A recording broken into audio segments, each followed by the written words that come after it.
Aujourd'hui, c'est une vidéo assez particulière. En effet, vous n'êtes pas sans savoir que jeudi dernier est sortie la série Avatar le dernier maître de l'air, et pour cela, j'avais envie de faire une vidéo un petit peu similaire à celle que nous avions faite concernant One Piece, avec deux personnes qui s'y connaissent vraiment et deux personnes qui débutaient dans tout ce vaste univers, et je voulais faire la même chose par rapport à Avatar, le dernier maître de l'air. En revanche, là, le format est un petit peu différent, dans le sens où on aura deux personnes qui s'y connaissent vraiment, et une personne qui est entre guillemets un newbie, et c'est moi. Parce que, oui, j'ai tout vu, mais je n'ai pas forcément le même regard que des personnes qui sont attachées par rapport à leur visionnage de quand ils étaient petits. Et en l'occurrence, petite parce que oui, j'ai donc eu la chance d'avoir deux témoignages, deux critiques, deux avis différents concernant cette série live action d'Avatar. Et je remercie encore une fois Clarkson Flux et Manon d'avoir participé à cette vidéo et de s'être prêté au jeu. Merci beaucoup à vous. Et ça va nous permettre de confronter en fait différents avis. Peut-être que vous serez d'accord avec tel argument et pas avec d'autres. Moi, tout ce que je vous demande,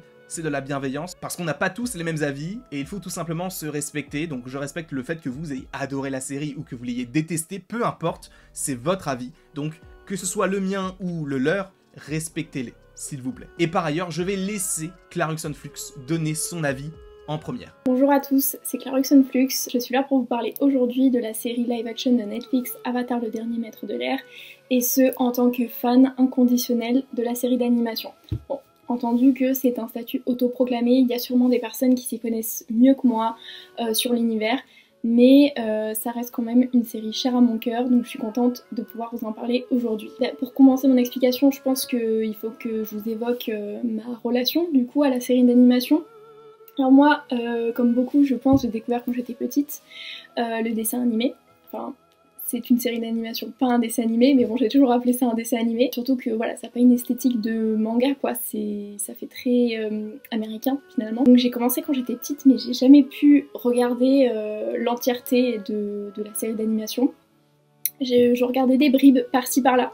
Puis finalement, grandissant, le souvenir qui me restait de cette série d'animation, c'était vraiment juste un gamin chauve avec des flèches et un animal bizarre volant. Mais je ne sais pas pour quelle raison, quand j'ai été au lycée, enfin dans la transition entre la 3e et le lycée, donc ça commence à faire un petit peu de temps maintenant, je me suis lancée dans un revisionnage de l'ensemble du dessin animé.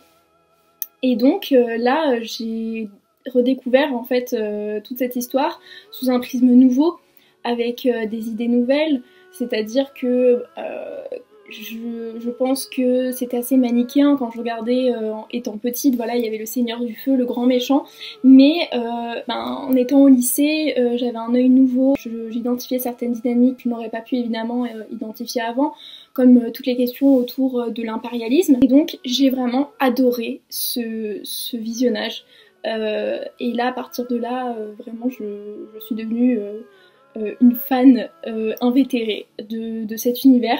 Et j'en ai fait la propagande pendant des années pour le faire découvrir au plus de personnes possible. Surtout que je voulais le faire découvrir à des personnes qui peut-être justement avaient un a priori de la façon dont ils l'avaient appréhendé dans leur enfance, et leur dire mais regardez-le maintenant, vous allez voir que c'est tellement plus complexe que ça n'y paraît. Et donc voilà, ça c'est ma relation du coup avec le matériau de base qui a servi pour la série. Pour en revenir à la série Netflix, je pense que la notion qu'on devrait tous avoir en tête en faisant une analyse de cette série, c'est celle d'adaptation. C'est le mot le plus important qu'on devrait tous garder à l'esprit, parce que voilà, c'est une adaptation, il y a un matériau de source. En fait, ça veut dire plusieurs choses. C'est que à la fois, on ne peut juger cette série qu'à l'aune du matériel qu'elle adapte dans son histoire, mais aussi du fait qu'une adaptation, ça ne sera jamais fidèle à 100% à l'original, sinon ça ne serait pas une adaptation, c'est l'essence même d'une adaptation. Donc voilà, pour moi il y a ces deux points qui sont à garder à l'esprit. On ne peut pas prendre la série seule, en fait la juger en elle-même, on doit forcément la juger dans son statut d'adaptation et par rapport à la série d'animation d'origine, et ensuite on doit rester ouvert quand même et accepter qu'il y aura forcément des changements, parce que pour faire une adaptation en fait il faut qu'il y ait une valeur ajoutée, un plus. Si on adaptait exactement les mêmes événements, les mêmes choses, plan par plan, du matériel source, il n'y aurait pas d'intérêt de faire d'adaptation en fait. Autant regarder le dessin animé, enfin la série d'animation pardon, initiale. Je pense que c'est des choses à remettre quand même dans leur contexte. Pour parler du coup de cette adaptation, savoir si c'est une bonne adaptation ou non, je pense qu'en premier on devrait évoquer les personnages, donc la manière dont ils ont été portés à l'écran. Donc moi j'ai eu certains problèmes avec des personnages et j'ai été très agréablement surprise pour d'autres personnages. Alors les personnages qui m'ont le moins convaincue, ce sont définitivement Katara et Aang. Alors je ne veux pas accabler les jeunes acteurs parce qu'ils sont très jeunes encore, ils n'ont toujours pas la majorité, pourtant ça a été filmé quand même il y a un certain temps. Ils n'ont peut-être pas encore acquis toute leur maturité en tant qu'acteurs. Et puis ça vient aussi peut-être de la direction et pas seulement de leur jeu. Mais voilà, j'ai trouvé que leur performance était faible. Alors pour Aang, je saurais pas vraiment expliquer ce qui me manque, mais il me manque quelque chose. Je sais pas trop quoi reprocher à l'acteur, puisque j'ai vu en fait cette dynamique qu'on retrouve chez Aang entre l'innocence d'un enfant, mais aussi la sagesse d'un maître de l'air, d'un moine, en tout cas d'un moine en devenir. Mais il me manquait quelque chose, et donc je pense que ça vient peut-être de la palette d'acteurs il me semble qu'il s'appelle Gordon, je me rappelle plus son nom de famille. Voilà, ça venait peut-être de là, qui restait trop simpliste, qui n'allait pas suffisamment en profondeur, voilà, je ne sais pas, mais en tout cas je n'ai pas été totalement convaincue et j'espère l'être peut-être s'il y a une saison 2. Ensuite, le gros point noir pour moi, c'est Katara. J'avais pas forcément beaucoup d'attentes, mais j'avais beaucoup de critères pour moi qu'il fallait qu'on retrouve chez Katara, parce que c'est un personnage très complexe.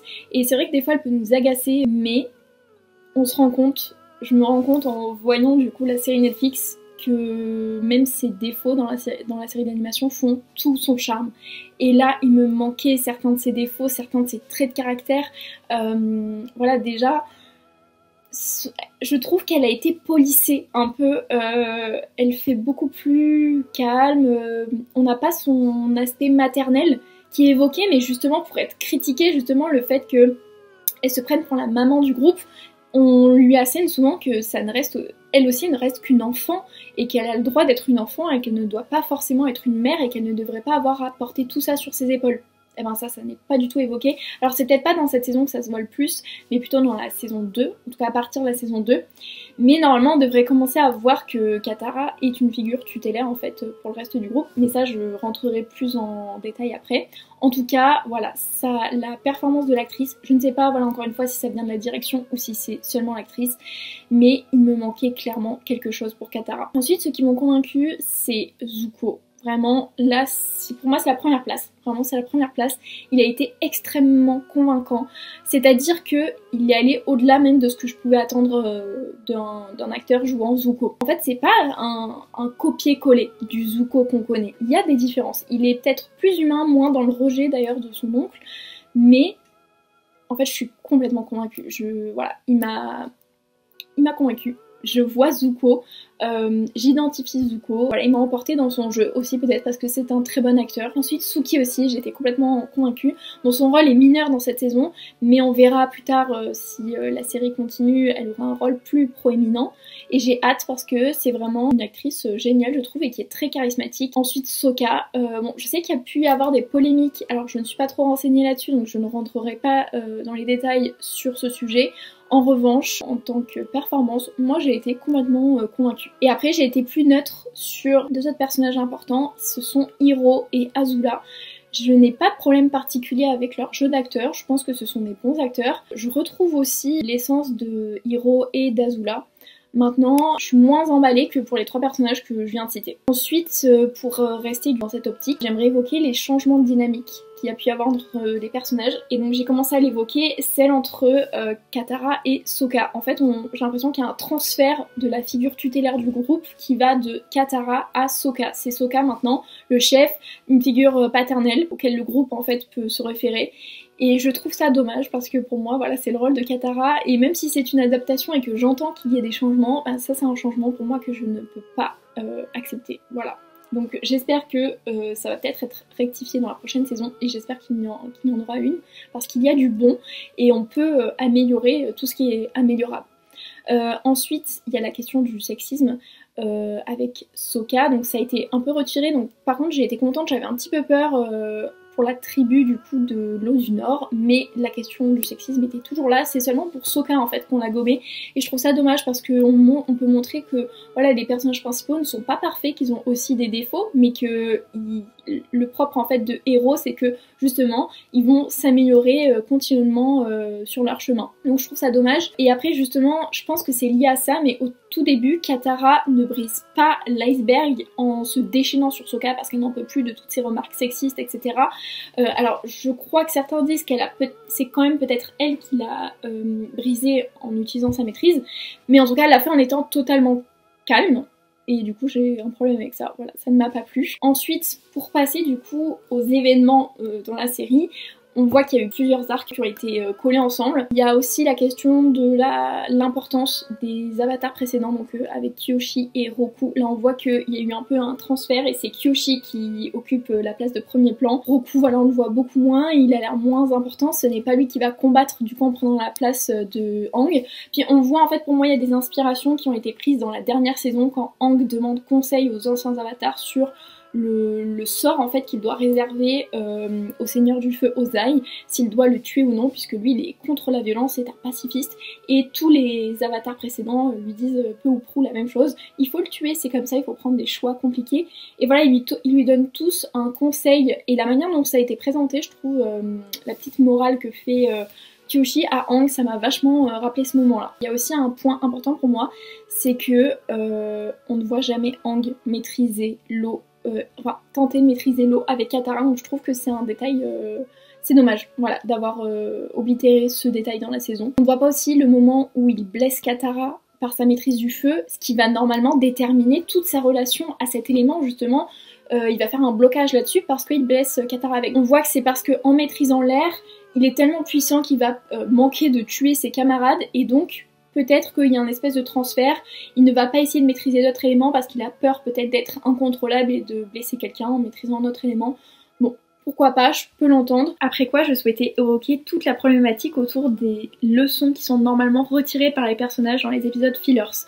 Là, comme les arcs ont été imbriqués, on a beaucoup de fillers qui sont absents. Et le souci, c'est que en les visionnant, on peut penser qu'ils sont inutiles au développement de l'histoire, qu'ils nous détournent un peu justement de l'objectif, mais non, pour moi ils sont cruciaux parce qu'ils participent du développement des personnages et qu'ils font toute leur profondeur.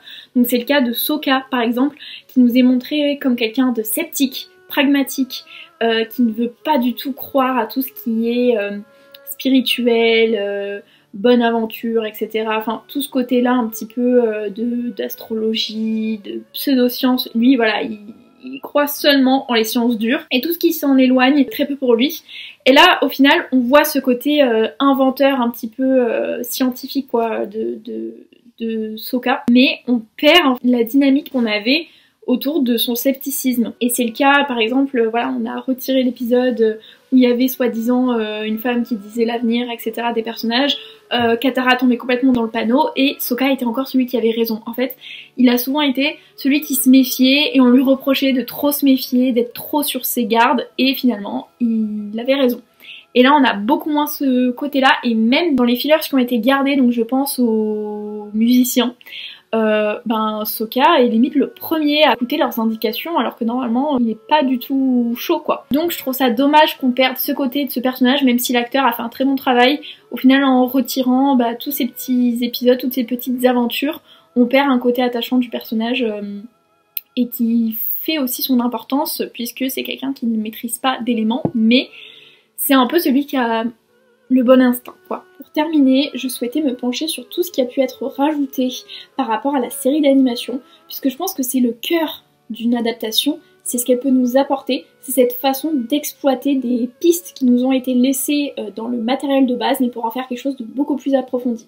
Donc ça a été le cas avec le génocide des moines et des maîtres de l'air. Je pense que ça a été vraiment une bonne chose de nous montrer, puisqu'on a pu antagoniser davantage la Nation du Feu, on a pu voir Sozin en action, voir ce dont il était capable. C'est une très bonne manière pour moi d'introduire l'univers. Peut-être que ça fera plutôt consensus. Il y a un point qui a fait débat, c'est tout le développement extensif qui a été rajouté autour d'Ozai et Azula à la capitale.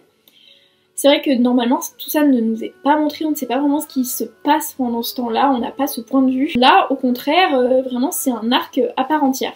Personnellement, je trouve que c'est une bonne chose.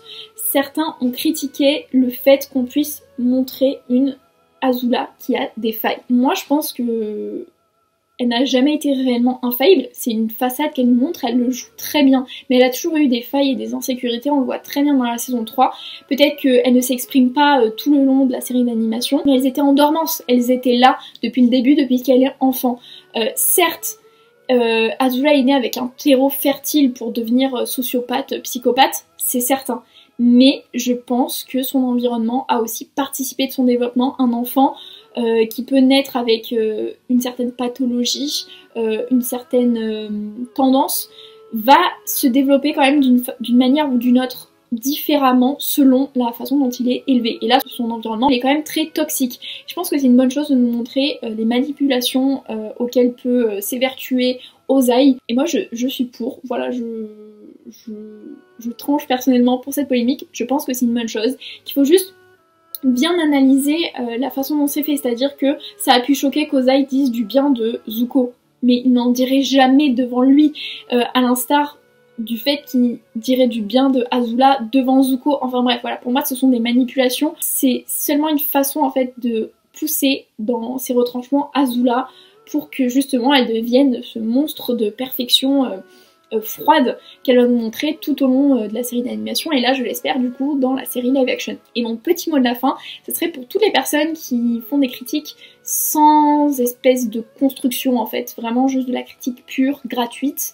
Je pense qu'il faut un peu vous remémorer le live action fait par Night Shyamalan. Là on est quand même dans deux mondes différents, ça aurait pu être bien pire. Je trouve que le résultat est vraiment convenable et ça ne peut que s'améliorer selon moi. Donc voilà, je vous remercie de m'avoir écouté, j'ai été très longue, j'espère que je ne vous ai pas trop ennuyé.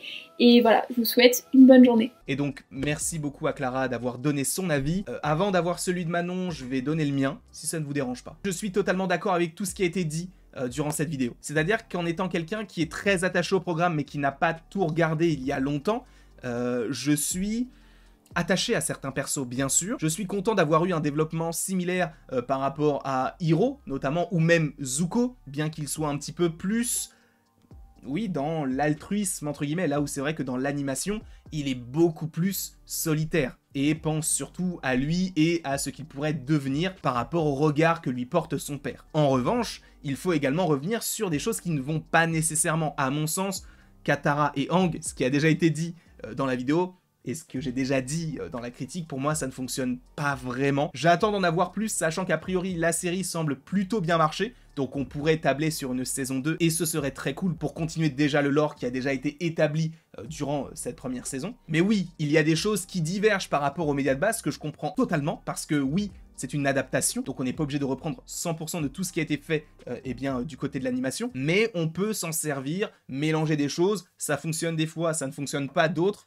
Donc, encore une fois, c'est en fonction des goûts de chacun. Moi, j'ai bien aimé ce que j'ai vu, mais j'en attends peut-être un peu plus sur la saison 2 et sur les futures saisons, et surtout sur Aang qui apprend la maîtrise de l'eau. Donc là, on n'a pas vraiment trop évoqué son apprentissage. J'espère qu'on va vraiment beaucoup plus se focaliser sur cet aspect-là, mais encore une fois, je demande à voir, ça prend du temps, il va falloir bien l'écrire, sachant que d'un autre côté, les deux créateurs de la série, eux, développent leur univers, sachant qu'on en avait déjà parlé, mais il y aurait un film d'animation qui devrait sortir pour octobre 2025, qui suivrait la suite d'Avatar le dernier maître de l'air. Donc, déjà, on est plutôt satisfait de ce côté-là. Mais dans un avis global, moi j'ai vraiment beaucoup aimé ce que j'ai vu, même si, encore une fois, il y a de gros défauts. J'ai aussi un petit peu parlé, on en a parlé en critique et en shorts. Je vais laisser Manon nous donner son avis concernant la série Avatar le dernier maître de l'air, je vous le rappelle, en live action sur Netflix.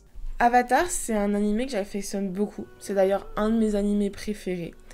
Donc j'avais un peu d'attente par rapport à cette série, et au final, j'ai plutôt bien aimé. Les décors sont plutôt bons, les effets spéciaux en général le sont, même si des fois sur certains personnages ça m'a un peu dérangé. L'histoire, l'adaptation, elle est correcte. Bon, évidemment, il y a eu beaucoup de prises de parti sur le scénario. Après, c'est forcément un format plus court, donc ils devaient s'adapter, et je trouve que les choix ont été plutôt bons pour la plupart. Néanmoins, il y a certains choix qui m'ont un peu dérangé, notamment pour l'apprentissage des éléments de Aang.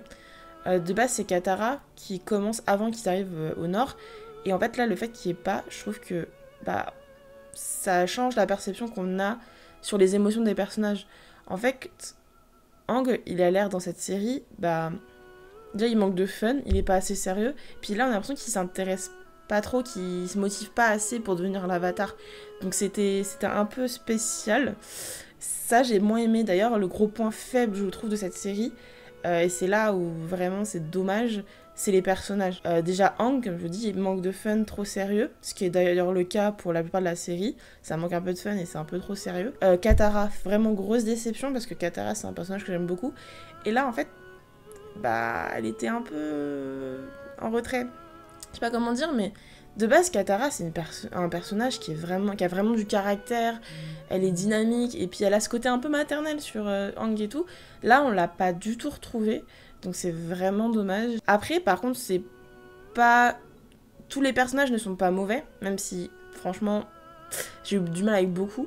Mais par exemple, Hiro, je l'ai trouvé incroyable. Hiro, c'est vraiment... franchement, l'acteur a réussi à trouver l'essence du personnage, donc pour moi, totale réussite là-dessus. D'ailleurs, c'est le personnage le mieux adapté. Et puis Zuko, en vrai, il est pas trop mal. J'avais un peu de mal au tout début quand j'ai commencé à regarder, et au final, je me suis dit non, franchement, il passe vraiment bien. Il a trouvé aussi un peu l'essence du personnage, même s'il manque certains traits de caractère. Mais ouais, c'est franchement, là, ça va. Donc, en vrai, pour conclure, j'ai plutôt bien aimé. Je pense que c'est une bonne série pour les gens qui sont nouveaux, qui commencent à voir Avatar pour la première fois et qui découvrent avec la série, c'est plutôt pas mal. Néanmoins, je pense qu'il va falloir qu'ils fassent un gros effort sur les personnages dans le futur pour les anciens fans, parce que c'est vrai que là, tout ce pourquoi on aime la série et l'essence des personnages, en fait, on les retrouve pas assez. Même si Katara, ça a commencé à s'améliorer un peu vers la fin, le caractère, on a commencé à le voir un peu. Franchement, il manquait pendant toute la série. Donc voilà, c'était pour mon avis, donc bien aimé, mais... beaucoup de points négatifs sur les personnages. Encore une fois, je tenais à remercier Clarkson Flux et Manon qui ne sont pas du tout habitués à ce genre de format. Et vous, n'hésitez pas non plus à me mettre votre avis sur la série dans les commentaires. Merci en tout cas à vous d'avoir suivi cette vidéo. Et après tout ceci, il ne me reste plus qu'à vous dire à la prochaine pour la prochaine.